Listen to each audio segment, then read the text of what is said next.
بسم اللہ الرحمن الرحیم۔ السلام علیکم۔ درباری ٹی وی یوٹیوب چینل پر آپ سب کو خوش آمدید کہتے ہیں۔ میری نظر گھڑی پر تھی۔ مجھے بے چینی سے انتظار تھا کہ کب میری ماں کام پر جاتی ہے تاکہ آج میں سچ جان لوں۔ جب تک مجھے حقیقت کا علم نہیں ہو جاتا مجھے سکون نہیں ملتا، اور مجھے معلوم بھی نہیں تھا جیسا میں سوچ رہا ہوں کیا واقعی میں وہ سچ تھا یا محض میرا وہم۔ 12 بجنے کو آئے تھے۔ ابا تو سویرے گھر سے نکلتے رات اگے گھر واپس آتے تھے۔ اب میں کب سے اس انتظار میں تھا کہ امی کب جاتی ہے۔ دن سر پر چڑھ آیا تھا۔ سارے گھر میں خاموشی کا راج تھا۔ امی جلدی جلدی گھر کی صفائی کر رہی تھی۔ خاموشی کی وجہ سے گھر میں صرف چڑیوں کی چہچہاہٹ اور جھاڑو کی آواز گونج رہی تھی۔ کل رات آنے والے طوفان کی وجہ سے سارا گھر مٹی سے اٹ گیا تھا اور سارا گھر درخت کے پتوں سے بڑھ گیا تھا۔ امی کو کام پر جانے کی جلدی تھی۔ وہ جتنا جلدی جانے کی کوشش کرتی اتنا ہی لیٹ ہوتی جاتی تھی۔ میری ستیلی بہن سحر جو امی کے پہلے شوہر سے تھی وہ بھی امی کا ہاتھ بٹا رہی تھی۔ وہ بھی امی کی طرح ہی بالکل خاموشی سے کام کر رہی تھی۔ دونوں ماں بیٹی کا ایک ہی مزاج تھا، خاموش طبع، گھنی چپ چاپ، بلا ضرورت نہیں بولتی تھی۔ کام ختم ہو گیا تھا۔ اب امی چلی گئی تھی۔ ان کے جاتے ہی سحر اندر سے تیل کی بوتل لے کر آ گئی اور مجھے اشارے سے اپنے پاس بلایا، اور میں چپ چاپ آ کر بیٹھ گئی۔ میں 15 سال کا تھا جب میں اور میری بہن گھر پر اکیلے ہوتے تو بہن بولتی کہ آؤ تمہارے سر پر مساج کر دوں۔ جیسی وہ مساج سر پر کرتی تو مجھے گہری نیند آ جاتی۔ شروع میں تو مجھے لگا کہ شاید مالش کی وجہ سے سکون ملتا ہے جس کے باعث میں سو جاتا ہوں، مگر ایک چونکا دینے والی بات تھی جو مجھے شدید پریشان کر رہی تھی۔ اس بات کا ذکر بھی میں نے کسی سے نہیں کیا کہ سب مجھے پاگل سمجھتے۔ جب میری آنکھ کھلتی تو میرا لباس تبدیل ہوا ہوتا۔ ایسا لگتا جیسے کسی نے مجھے نہلایا ہو یا میرا لباس تبدیل کر دیا ہو، لیکن میں تو سو جاتا تھا۔ پہل تو میں نے اس بات کو اپنا وہم سمجھا، مگر جیسے جیسے دن گزرتے گئے میرا یقین پختہ ہوتا گیا۔ مجھے نشہ آور دوا دے کر بے ہوش کیا جاتا تھا، اور جب اٹھتا تو میرا لباس تبدیل ہوا ہوتا۔ کوئی ایسے کیسے کر سکتا ہے جبکہ گھر میں بھی ہم دونوں بہن بھائی کے علاوہ کوئی نہیں ہوتا تھا اور نہ ہی کوئی آتا جاتا تھا۔ میری بہن سحر تو ایسی حرکت کر نہیں سکتی تھی، تو اور کون تھا جو ایسا کر رہا تھا؟ میں جب اپنی بہن سے اس بات کا ذکر کرتا تو بہن گول کر جاتی، بولتی تمہیں تو یہی کپڑے پہنے ہوئے تھے، تم باتیں بھولنے لگے ہو، لگتا ہے تمہارا حافظہ کمزور ہو گیا ہے، ڈاکٹر کو دکھا کر آؤ۔ بہن کی باتیں مجھے غصہ دلاتی تھی مگر ضبط کر کے چپ کر جاتا تھا۔ میری بہن سحر روز ایسی کوئی نہ کوئی بات کر کے مجھے بہلاتی تھی، مگر میں اب بچہ نہیں رہا تھا جیسے کوئی کھلونا یا کھانے کی چیزیں دے کر بہلایا جائے۔ ٹین ایج کو پہنچ چکا تھا اور یہ بات مجھے سخت پریشان کرتی تھی کہ میری لا علمی میں کوئی اور میرے کپڑے تبدیل کرتا ہے۔ ہر انسان کی اپنی پرائیویسی ہوتی ہے، اور میں تو بہت شرمیلا لڑکا تھا۔ میں تو بچپن میں بھی کسی کے سامنے کپڑے تبدیل نہیں کرتا تھا۔ اب تو میں جوان ہو چکا تھا۔ اس دن میں نے مساج کرنے والا تیل بدل دیا، اور جب میری بہن میرے سر کا مساج کرنے لگی تو میں نے سونے کا ناٹک کیا۔ ابھی 5 منٹ ہی ہوئے تھے کہ میری بہن نے مجھے آرام سے پہلے نیچے لٹایا اور باہر چلی گئی۔ اس کا مطلب میرا شک صحیح نکلا تھا۔ تیل میں ہی کوئی ایسی دوا ملائی گئی تھی کہ جس کو لگاتے ہی میں بے ہوش ہو جاتا تھا۔ تبھی قدموں کی آواز سے میں پہچان گیا شاید اب سحر واپس آ گئی تھی۔ مجھے لگ رہا تھا واپسی میں اس کے ساتھ کوئی اور بھی تھا۔ میں اندازہ لگانا چاہتا تھا کہ وہاں کون ہے، مگر میں یہ جان نہیں پایا کیونکہ وہ لوگ میری سوچ سے بھی زیادہ چالاک تھے۔ وہ بالکل خاموش تھے، بس مجھے ہاتھوں کی حرکت سے محسوس ہو رہا تھا کہ وہاں کوئی دوسرا شخص بھی موجود ہے۔ میرا شک صحیح نکلا۔ وہاں جو کوئی بھی تھا اس نے آتے ہی میرا لباس تبدیل کیا۔ مجھے بہت شرم آ رہی تھی۔ میں کوئی بچہ تو نہیں تھا جو کوئی اور میرا لباس تبدیل کرتا۔ ارے یہ کیا؟ یہ تو مجھے اٹھا کر کسی گاڑی میں ڈال رہے تھے اور مجھے کہیں لے جایا جا رہا تھا، مگر کہاں؟ اور میری بہن کے پاس یہ گاڑی کہاں سے آئی؟ دل کر رہا تھا ابھی اٹھ جاؤں، ایسا نہ ہو میں کوئی غلطی کر رہا ہوں اور خود کو کسی مصیبت میں ڈال رہا ہوں۔ مجھے کچھ سمجھ نہیں آ رہا تھا۔ سارے راستے مجھے خوف سا محسوس ہو رہا تھا۔ میرا دل بری طرح سے دھڑک رہا تھا۔ مجھے معلوم نہیں تھا میرے ساتھ کیا ہونے جا رہا تھا۔ مجھے تو یہ تک معلوم نہیں تھا روز یہ مجھے کہاں لے جاتی ہے جب میں بے سود ہو کر پڑا رہتا ہوں، یا یہ اتفاق آج ہی ہوا ہے جب میں ہوش میں ہوں اور سب سن سمجھ اور محسوس کر سکتا ہوں۔ آج ہی مجھے یہ کہیں لے جا رہے ہیں۔ سحر کے ساتھ کون تھا؟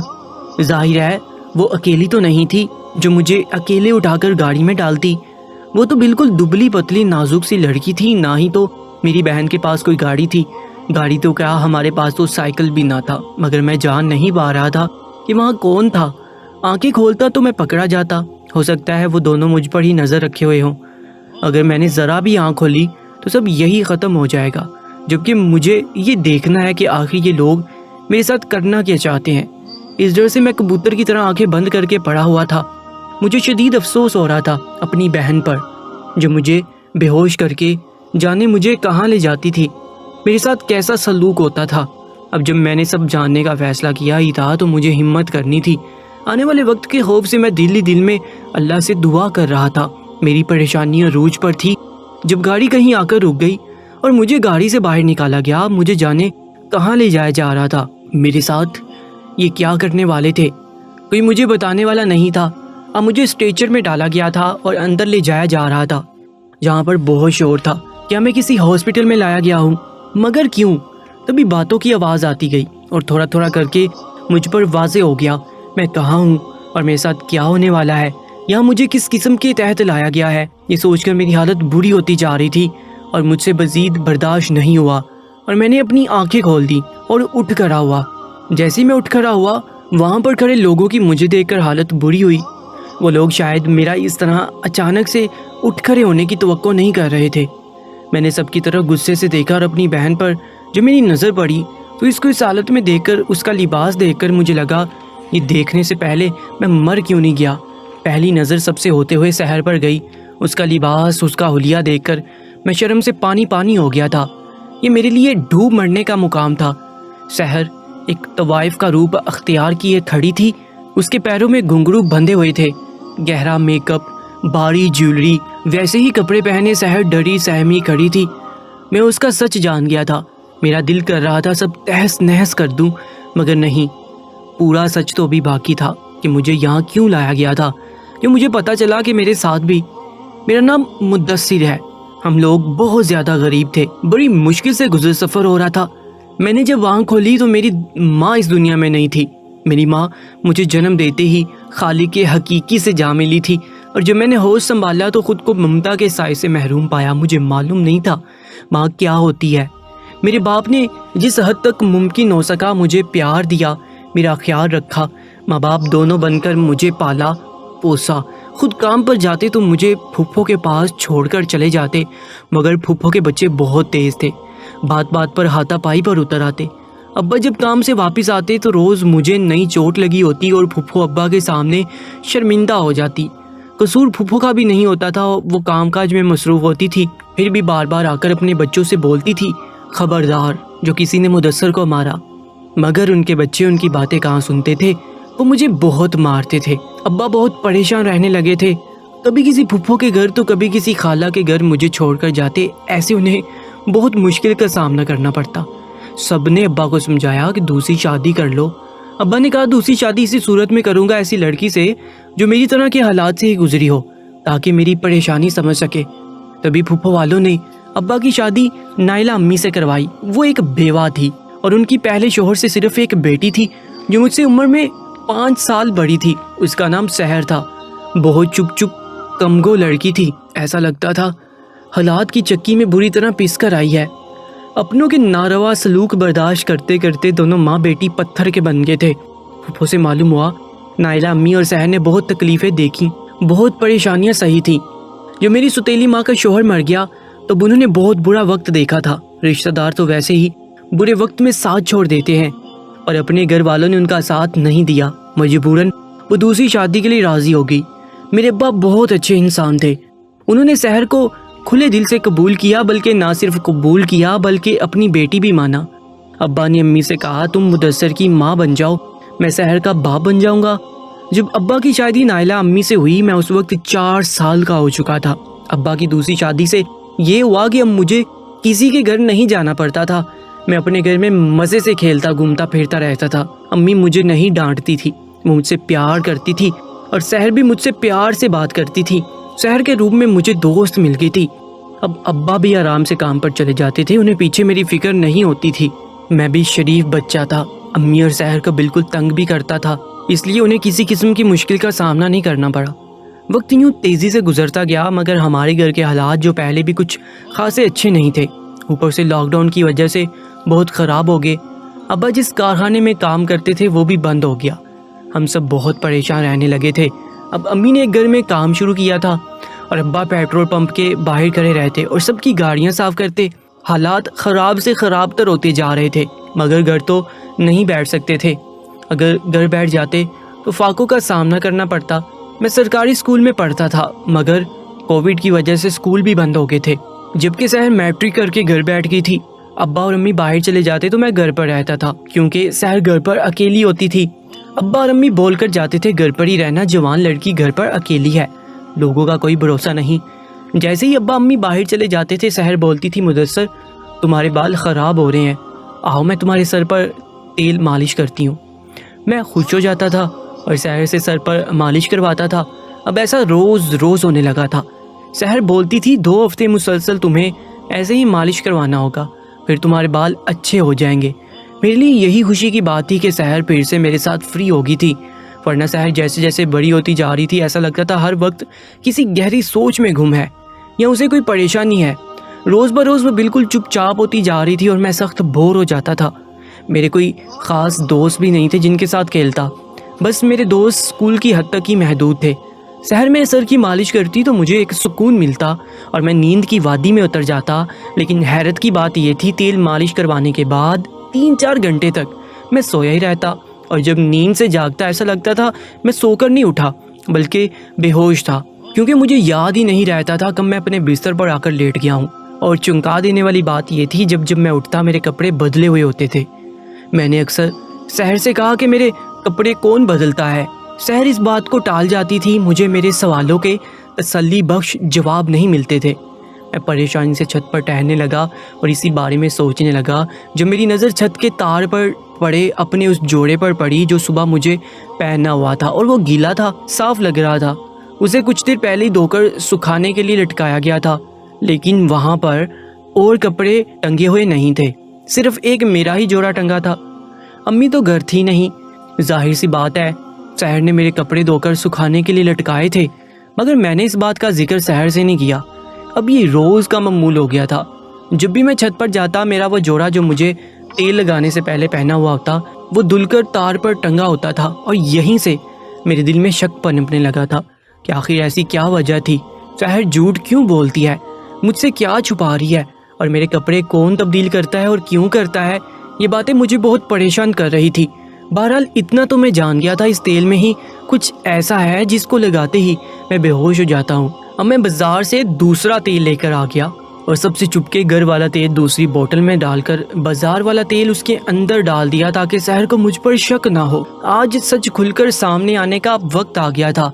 سحر سے بھی میرا دل کھٹا ہوتا جا رہا تھا۔ میں نے بھی اب اس سے زیادہ بات کرنا چھوڑ دیا تھا، اور سچ بھی یہ تھا کہ میں ڈپریشن میں جا رہا تھا۔ جب تک میں یہ گتھی نہیں سلجھاتا مجھے چین نہیں ملتا۔ آخرکار امی کا کام ختم ہوا، اور جب ابا امی باہر چلی گئی تو روز کی طرح سحر مجھے بولی آؤ مدثر تمہیں تیل لگانے کا وقت ہو گیا ہے۔ میں چپ چاپ نیچے بیٹھ گیا، جبکہ سحر چارپائی پر بیٹھ گئی اور مجھے تیل مالش کرنے لگی، اور میں نے تھوڑی دیر کے بعد ایسے دکھایا کہ میں سو گیا ہوں، مگر میرے تمام تر حسیات بیدار ہو گئے تھے۔ سحر نے مجھے آواز دی، میرا گال تھپ تھپایا۔ جب اسے پکا یقین ہو گیا کہ میں بے ہوش ہو گیا ہوں تو سحر نے مجھے آرام آرام سے زمین پر لٹا دیا اور شاید خود باہر چلی گئی۔ تبھی باہر کا دروازہ کھولنے کی آواز آئی اور قدموں کی چاپ مجھ تک آتی ہوئی محسوس ہوئی۔ میں سمجھ گیا تھا وہاں پر اور کوئی بھی تھا، سحر اکیلی نہیں تھی۔ یہ سوچ کر مجھے زیادہ ڈر لگنے لگا تھا۔ میرا سارا وجود مجھے ٹھنڈا ہوتا ہوا محسوس ہوا۔ مجھے لگ رہا تھا جیسے پیشانی پر بھی پسینے کے ننھے ننھے قطرے چمک رہے ہوں۔ ایسا تو میں نے سوچا بھی نہیں تھا کہ گھر سے کوئی باہر کا فرد بھی اس کھیل میں شامل ہوگا، مگر یہ شخص کون ہو سکتا تھا؟ اب مجھے اٹھ کر کسی گاڑی میں لٹایا گیا۔ میرے لیے ایک ایک بات چونکا دینے والی تھی۔ پہلے باہر کا کوئی شخص اندر آیا، اب یہ گاڑی، یہ کیا چکر تھا؟ اب سحر کی سرگوشی نما آواز آ رہی تھی۔ سحر بول رہی تھی جلدی کرو، ہمیں پہلے ہی کافی دیر ہوگی، اس سے پہلے کہ ابا اگر واپس آ جائے ہمیں واپس بھی لوٹنا ہے۔ سحر کی بات سن کر مجھے بہت ڈر لگنے لگا تھا۔